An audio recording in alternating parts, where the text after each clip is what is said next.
Hi friends, welcome to Crack Grade B. We are back with yet another important lecture on the current affairs series that we are doing for you.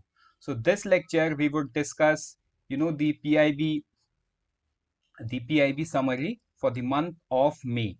So in this you will find all the important news articles from the PIB website from 1st of May to 10th of May. So let's quickly begin with the first piece of news, that is India's pharma export, right? So as you all know, during the time of COVID, from the time of COVID, India's pharmaceutical sector has been booming just because there are few companies who manufacture for the global uh, pharma giants, right? And also from India, there are few companies who are a giant in itself. So India manufactures multiple pharmaceutical products and export to the world, and hence it is also called pharmacy of the world. So if I have to quote, during the time of COVID, I think then European Union Chancellor Angela Merkel, she has said that India is the pharmacy of the world, something like that. So yes, what is the news? The news is India's pharma export has witnessed a growth of 103% since 2013-14, right? And COVID vaccine is one of the major thing in this. From rupees 90,415 crore in 13-14 to rupees 1,83,422 crores in 2021-22, right? So this is one of the very, very important news. Okay, so you can see there is a graphic as well, so that you are able to remember it. Now, what are the reason? The reason is COVID related medicines. Then trade balance continued to be in India's favor with a surplus of USD this million. Okay. Now, India ranks third worldwide for production by volume and 14th by value. So, by reading this line, we understand the importance that we will have to remember it, right? Now, one of the major reason is 60% of the world vaccine and 20% of the generic medicines are coming from India to the world, right? Now, what is the market share in the global export for India? It's 5.92%, right? So these are the few things that you should remember, and also who are the top destination. I mean, we export the pharma goods to which of the following country? Or let's say there can be a question in phase one as well, like uh, India's. It can be like this, recently India has recorded 103% of growth since 2013-14 in pharmaceutical sector. Which of the following country are among the top destination, or which of the following country is among the top destination for the pharma products, right? So remembering this name is very much important.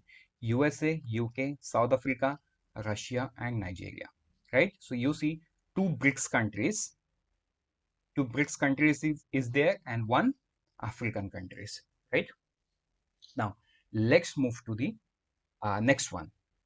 PLFS survey, quarterly bulletin from the month of October to December 2021, right? So, this is the 13th in the series for the quarter O and D 21. What is October, November, December? Okay, O and D. So this was launched when? This was launched in the month of April 2017. This is published by the NSO office. Okay. Now, what is the objective? It's simple. The objective is to assess the level of employment in the economy. Okay. And when I say level of employment, sorry, very much sorry. When I say level of employment, I do also mean with the unemployment.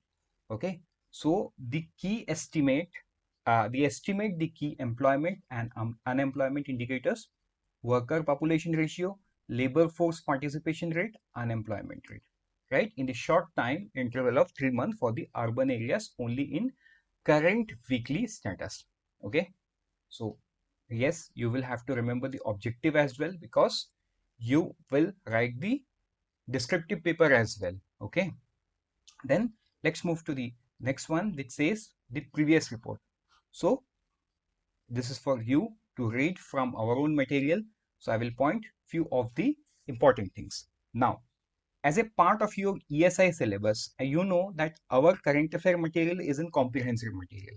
Okay, so where you will find all the related static part in the current affairs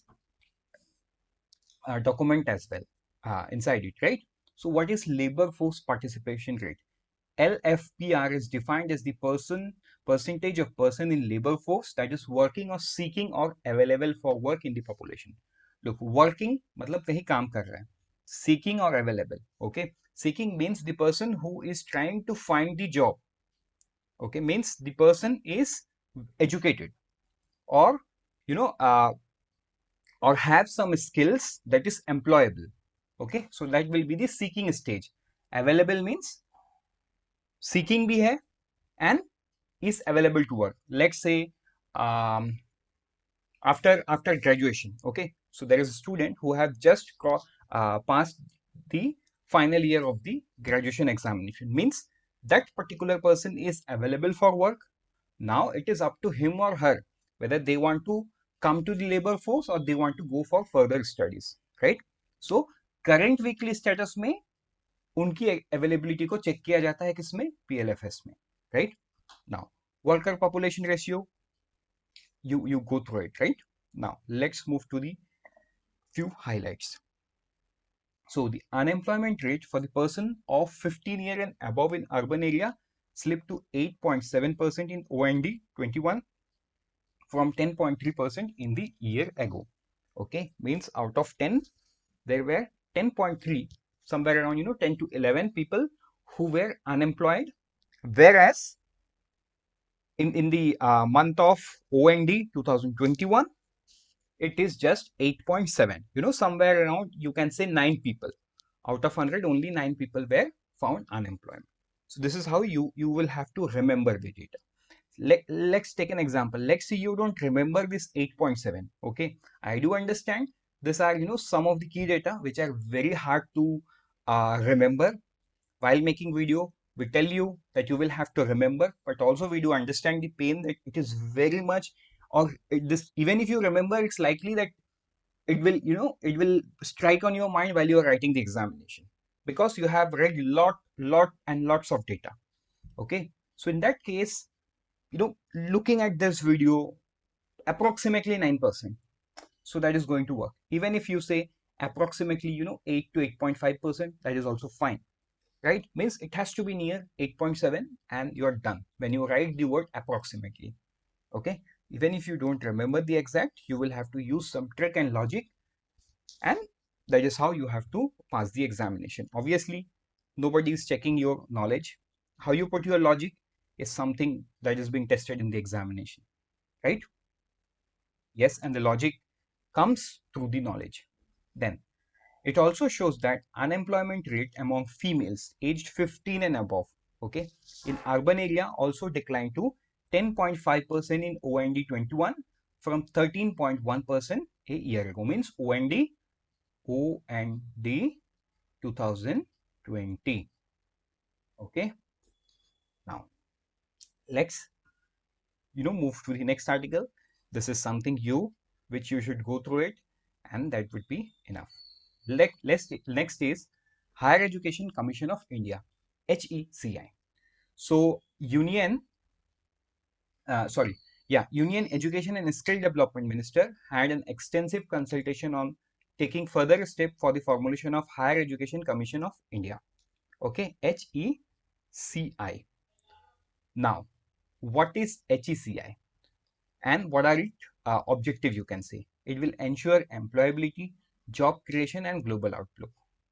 It should ensure global academic standard and provide more academic autonomy to the higher education institution, right? Because you see most of the IITs are autonomous. They decide. I mean, yes, within the IITs there is someone who is taking the lead, but let's not get into that. Let us understand with the example of IIT the nature of autonomy, right? Autonomy would give an advantage to the organization or to a institution, right? How? they can decide on their own course. Means, let's say, so there are multiple courses that are still there in the higher education system that are not completely employable. But yes, on the other hand, there are few technology courses that are in demand in India and in the first world countries. So this autonomous institution are getting into this. But the universities which are not autonomous, they are not able to get into it because there is a long process of getting an approval for a course. So this Higher Education Commission of India, you know, is there to curtail this thing. Okay. Then HECI is supposed to replace the University Grant Commission, which has been responsible for the maintenance of the standard of higher education in India. Okay, so understand, this is not replaced. Okay, as of now, the news is it has not replaced the University Grants Commission or UGC. It's the HECI that would come in future. Then HECI shall function as a body that lays uniform standard for the development of education in India. See, more or less, to understand it, just like Planning Commission was scrapped and Niti Aayog replaced it. See, most of the thing what Planning Commission did and what Niti Aayog is doing is almost, you can say there is 20 to 30% overlap. But yes, in this advanced world, Niti Aayog is much more advanced than what Planning Commission used to be.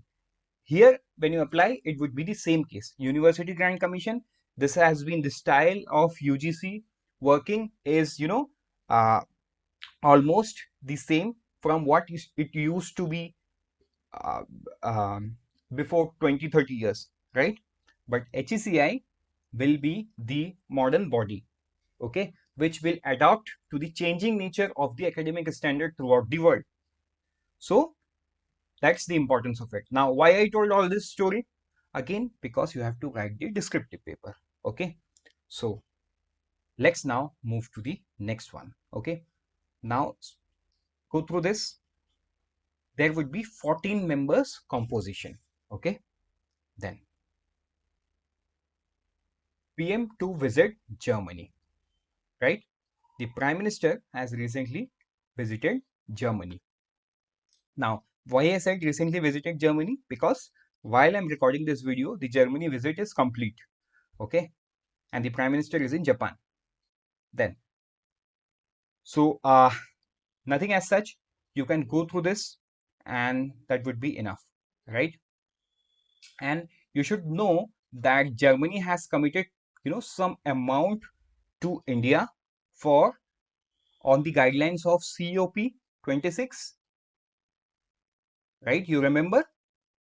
Okay, so this is an homework for you in the comment section. So in the comment section, do mention the amount that Germany has committed to India. Then let's move to the next one. So I hope you know it because you have already done a objective of it in the course, right? So there is a objective as well. Now, scheme in news with updation. So there are a few updation in the news. The Sagarmala, right? Now let's now move to. So almost we have covered the the major news that is there between 1st to 10th May. Now it's in the form of one-liner. Obviously, one-liner doesn't mean it's not important. Whatever it's there in the material, it is important. But yes, certainly you can give it, at least 2 time reads. That would be enough. Now see, Pradhan Mantri Suraksha Bima Yojana, Pradhan Mantri Jeevan Jyoti Yojana, and Atal Pension Yojana has completed 7 years. So this does mean that this is something in the news for completing 7 years. So when it was launched, from where it was launched, who launched it, what are the objectives? So this is something that you would have to look up because this came in the news as it completed 7 years. So there, I'm pretty sure that there won't be any question regarding how many years it has completed. Since this is in news, anything related to it can be asked. From where it was launched, okay, who launched it, or what are the objectives, what is the minimum and maximum eligibility, maybe what is the premium, Okay, from where it is available, so something like that. Okay, so this is an ESI syllabus, so that is what we are not going to discuss it here.